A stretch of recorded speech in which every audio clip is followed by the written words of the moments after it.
De retour dans l'Africa Newsroom, notre éditorialiste Jean-Marie Bitomo est toujours avec nous, ainsi que notre invité, écrivain et auteur d'Un Dieu et de mœurs, paru aux éditions Présence africaine Elgas. Et puis Gratien Roukindikiza, notre éditorialiste également, vient de nous rejoindre à nouveau pour cette troisième partie. Quelle place pour le consommer local dans les habitudes des Africains? Aujourd'hui, on se rend compte que les produits locaux sont moins consommés par rapport aux produits importés. Au Nigeria, les autorités ont donc mis en place une agence de veille pour essayer de changer cette habitude des consommateurs nigérians. Un reportage d'Afolake Oyinoye et d'Ibrahima Dioumaba, commenté par Ibirama Saonera. Dans ce supermarché situé sur la corniche d'Abuja, les clients se pressent entre les rayons. Ils portent leur choix le plus souvent sur les produits transformés, importés, que sur les produits locaux, relégués au second plan. Je dirais que les produits étrangers sont mieux que les produits nigérians en raison de la qualité. Mais par rapport au prix, je préférerais les produits locaux. Victoria Inombar commercialise le miel. Elle identifie une autre raison qui explique la préférence des produits venus d'ailleurs, au détriment des produits localement fabriqués. Obtenir le matériel d'emballage idéal est assez difficile. Vous trouverez que les matériaux d'emballage que vous utilisez pour le miel, d'autres personnes l'utilisent pour le savon. Ce sont des choses que nous voyons dans nos supermarchés et qui font que les gens ne veulent pas acheter nos produits. Le gouvernement peut nous aider à mettre nos produits dans le bon emballage qui répondent aux normes internationales. Pourtant, faire du consommé local une réalité en Afrique et en particulier au Nigeria fait partie des objectifs des autorités. Pour cela, il faudra passer par une prise en charge des producteurs et une sensibilisation des populations pour valoriser les produits locaux. C'est l'objectif de l'Agence de développement des petites entreprises du Nigeria. Le beurre de karité du Nigeria est l'un des meilleurs en Afrique de l'Ouest, mais il n'est effectivement pas mis à niveau. Quand ils produisent le beurre de karité au niveau local, il est mis dans sa forme naturelle sans valeur ajoutée. Mais à proximité ici au Ghana, vous le trouverez dans des boîtes plus petites, parfumées et dans un joli paquet avec une belle photo. Donc parfois, le problème, c'est le merchandising. L'Agence de développement des petites entreprises du Nigeria entend encourager la transformation des produits nigérians et leur exportation. Elle est convaincue que les petites et moyennes entreprises ont la capacité de fournir des emplois pour des millions de Nigérians. Gratien, le consommé local n'a pas vraiment la cote en Afrique. Oui, c'est surtout, il faut dire que c'est de notre faute. Parce que quand on produit, tout produit, on sait bien, il y a un cycle au niveau de la production. Il faut concevoir ce qu'il appelle le merchandising, il faut concevoir le marketing de ce produit. Comment est-ce qu'on va l'habiller? Souvent, moi, le consommateur, quand je me présente, je regarde d'abord l'emballage. Je ne sais pas ce qu'il y a dedans et on me dit c'est tel produit. Si je vois un emballage qui m'attire, d'abord, je vais acheter, je vais expérimenter. Il faut aussi jouer sur les emballages. Deuxièmement, il faut aussi qu'au niveau de la qualité, qu'il y ait des agences, disons, de comparaison pour qu'on compare les produits même qui viennent de l'Europe pour montrer, voilà, nos produits ont les mêmes qualités que les produits qui viennent de l'Europe et en même temps, ça coûte moins cher. C'est de ce côté-là que l'État peut aider et aussi les mentalités des gens peuvent, en sachant que si je consomme local, je favorise l'emploi local et aussi la plus-value qui va aller dans les taxes des États. Elgas? Oui. Assez curieusement, moi je perçois du moins une inversion des tendances. Je pense qu'actuellement le consommé local est en train de se réimplanter au Sénégal. Je vais prendre l'exemple du Sénégal que je connais le mieux, c'est mon pays. Par exemple, il y a toujours eu un complexe par rapport au riz importé. Le riz est un produit de consommation de masse au Sénégal. C'est la première denrée la plus consommée au Sénégal. Et on a toujours importé du riz des pays asiatiques, alors que la vallée du fleuve sénégalais produit énormément de riz. Donc à un moment donné, il y a quelque chose d'assez curieux, c'est qu'une certaine forme de complexe d'infériorité, de supériorité en même temps, qui produit un no man's land finalement dans les habitudes alimentaires. Et je pense qu'il y a actuellement dans le contexte africain global un retour au consommé local qui s'enracine, mais qui n'ira jamais sans la qualité des produits, sans une maîtrise des outils de communication pour les vendre et sans, en dernier lieu, une grande campagne de mobilisation dans les pays pour essayer de dépoussiérer tout ce potentiel agricole exceptionnel qu'on a en Afrique. Je pense que c'est sans doute l'enjeu majeur.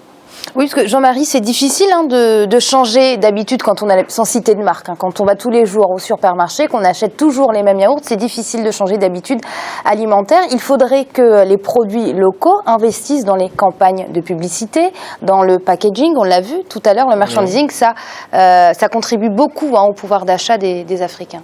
Moi, je dirais pas, si vous voulez, du côté du merchandising, ça m'intéresse pas. Le côté qui m'intéresse, c'est une acculturation qui s'installe. C'est-à-dire, nous les Africains, nous ne nous rendons pas compte, c'est-à-dire que nous rentrons dans une certaine acculturation. Tout simplement pourquoi ? Parce qu'on nous apprend à consommer ce qui est à l'extérieur. On parle de l'émergence des pays africains, si vous voulez, en permanence. Tous les États africains en parlent.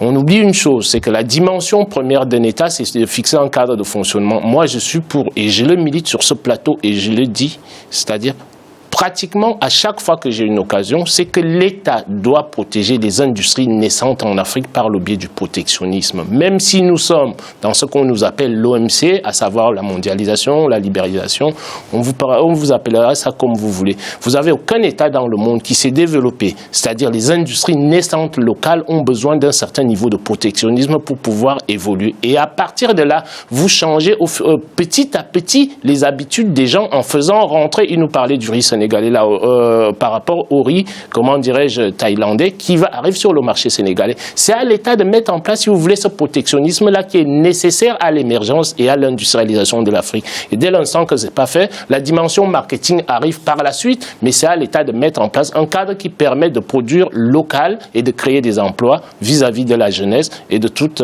comment dirais-je, de favoriser l'industrialisation réelle de l'Afrique et que les Africains puissent consommer leurs produits de manière prioritaire. Gracien, un mot à ajouter ? Oui, un mot à ajouter juste au niveau du protectionnisme et au niveau des produits.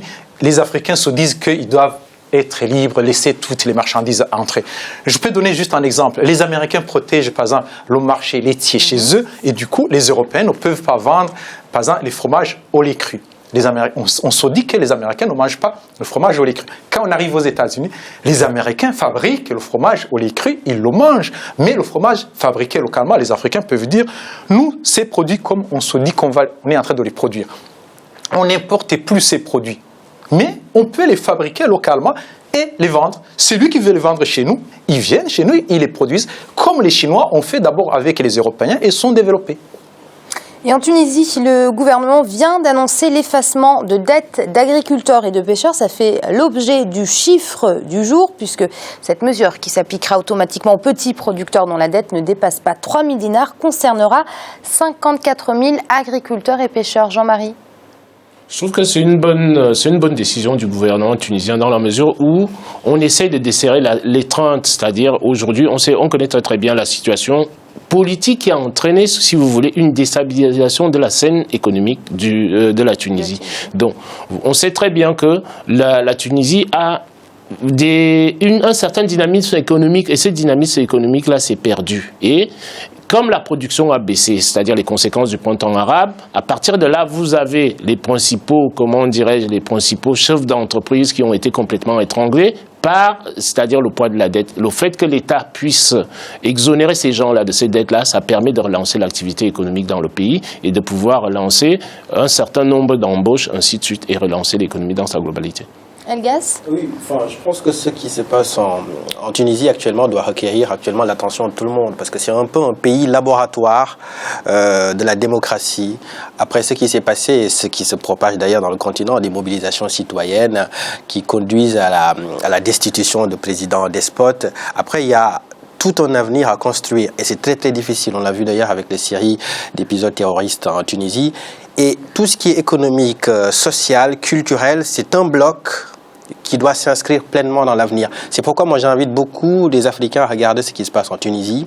C'est pas loin, c'est en Afrique et on n'est pas à l'abri que ce qui s'est passé là-bas, avec tout ce qu'on connaît actuellement de manière géopolitique en Afrique, que se propage chez nous. Donc j'invite plutôt à une grande attention à ce qui se passe en Tunisie. Gracien ? Oui, c'est un bon geste pour le gouvernement, mais je trouve que c'est trop peu. Le montant vraiment est très faible. Le montant, rappelons-le, c'est 150 millions de dinars. Oui, c'est trop peu. Ils pouvaient faire plus parce que chacun, 1500 par ménage, compte tenu des dettes, ils n'ont pas travaillé pendant un long délai. Il y a eu des problèmes pour la pêche, pour l'agriculture. c'est un élément de plus. On redémarre l'économie, les ménages sont moins endettés, l'emploi reprend. C'est l'argent finalement que l'État peut récupérer de l'autre côté par les impôts. Il faut que nos États africains comprennent. On met de l'argent d'un côté, mais d'une manière très correcte, fiscalement. L'argent rentre par les impôts et aussi la baisse des subventions dans d'autres domaines. Merci Gratien d'avoir été avec nous. Merci Amira, bonsoir à tous. Merci à vous Jean-Marie. Bonsoir Amira et bonsoir à tout le monde et bon week-end à tout le monde et à la semaine prochaine. Merci à vous également Elgas. Je rappelle que vous êtes écrivain, auteur de Un Dieu et deux mœurs paru aux éditions Présence africaine. Merci pour vos analyses. Je vous en prie. Vous l'aurez compris, c'est la fin de l'Africa Newsroom et ce n'est pas fini. On se retrouve la semaine prochaine pour une semaine consacrée au potentiel africain dans l'investissement. À très vite.